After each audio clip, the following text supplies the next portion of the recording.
If you don't know what to include in your art journal or junk journal, prompts are a great way to kickstart your creativity. So in this video, I'm going to explain how you can use prompts to create your own journal pages, show you some examples of journals that I've created using prompts, give you some tips for working with those trickier prompts, and show you where you can find prompt lists to use in your own journal.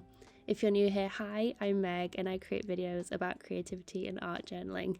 What you're seeing currently is flip throughs of my previous junk journals that I have worked in for Junk Journal January and Junk Journal July, which are month-long daily prompt challenges that I host to inspire you to create in your own journal. So as I'm showing you examples of my journal pages I've created, let's talk about the power of prompts. There's so many different types of prompts, from single words to phrases, questions, and they're all just ways to spark creativity and give you something to respond to. So in this way, prompts can kind of help you to beat the blank page by giving you something to start with. So rather than having to think about what you're going to create and wonder what you're going to fill your journal pages with, it removes some of that barrier that we can feel with creative blocks and sort of opens you to new ideas and possibilities within your journaling. Prompts can also help you to be more playful in your journal. So letting go of perfectionism, I know is hard, but when you really embrace all the prompts, even if they're ones you aren't immediately drawn to, so maybe it's something that doesn't initially work with your style, there's always something that you can learn from doing all of these different prompts. So I'd really encourage you to, step outside your comfort zone and explore some unfamiliar themes. Maybe it's trying new materials, using different mediums, because when you try new things in your journal, you might find your new favorite technique, you might find your new way of doing something, and it's all about these things that we can learn through using prompts. So some prompts, they can even stretch you artistically. So if you're tackling ones that push you and the skills that you have, so maybe it's something that is more drawing based or more arts based, and you typically do a lot more collage. So for example, that's something that I'm guilty of, is I kind of use a lot of collage, and I'd really like to try and use prompts in order to refine some of those drawing skills. And it can just be such a low pressure way to practice new techniques. You can use things as references and just build your confidence in your art journal. And with the prompt lists like the Junk Journal January that I host, it's also just a really great way to connect with community. So you can share your creations with other people and find inspiration and encouragement. So it's a really nice way to create within a community. Okay, so you're probably thinking, great, prompts are really good for using in my journal, but how can you actually use them in your own journal? So I wanted to give you some top tips for approaching prompts, especially if you've never worked with prompts before. So the first thing I think is that you don't need to take every prompt literally, so you can adapt them and you can interpret them however you'd like. They are just a starting point. So if you only want to take a little bit from it, then that's totally up to you. Everyone is going to create something completely different with the same prompt. So it's all just about having that jumping off and starting point with the prompt. So if you're facing one of those trickier prompts where you just feel like you're drawing blanks, you're just thinking, I have no idea what to create with this prompt at all, I'd recommend breaking it down into some actionable steps. So you could maybe sit for 5 minutes and brainstorm, what comes to your mind first when you think of the word or the prompt. Is there a particular, like image or colours that it makes you think of, something that it represents? Could it relate to a certain technique if it's a more vague prompt?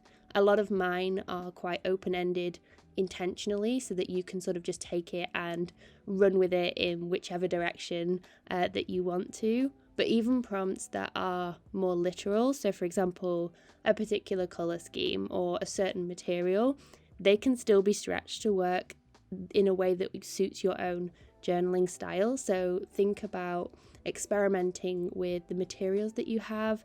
You could even sketch out some examples of what you want to create before you come to actually do your journal page if that helps you to be a bit more intentional about how you're responding to the prompt. And there are so many different ways that you can translate a prompt, even like I said, if it's just for a portion of your entire page. So you might take one small aspect of it and use that in your page, and then the whole spread is about, you know, something completely different, but you've taken that particular color or that particular idea and used it in some way to inform your page. So some texture or some color or some symbolism.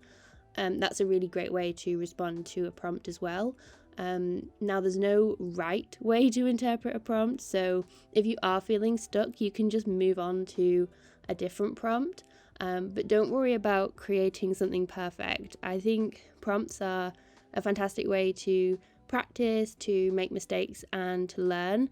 So as I've been flicking through some of my journal pages here, there's definitely pages that I've enjoyed creating, there's ones that I really like, and there's ones that I'm not so keen on. Now maybe it's because of the prompt itself and it's just not something that I am initially drawn to, so it might be something a little bit sort of pushing the boundaries of my style, but I've still tried to do it anyway because there's always something, like I said, that you can learn from that. So it's definitely a mixed bag, I think, when it comes to prompts sometimes, but it's all just about enjoying the process. So try not to focus too much on the final journal page because it's all about enjoying that process. And one final tip I wanted to give you is to set some constraints. So whether it's a time limit, so for example 5 or 10 minutes, or whether it's limiting your supplies, so only using a certain number of paints or number of colours or a particular group of like collage ephemera and creating with just those limits can help you to challenge yourself and to think about how you can use that prompt with the constraint that you have. So that's another way that you can use the prompts to challenge yourself a little bit more if you'd like to. I love to use my prompt challenge journals as reference books. So looking back at the ideas and the techniques that I used gives me ideas for other journal pages I'm creating.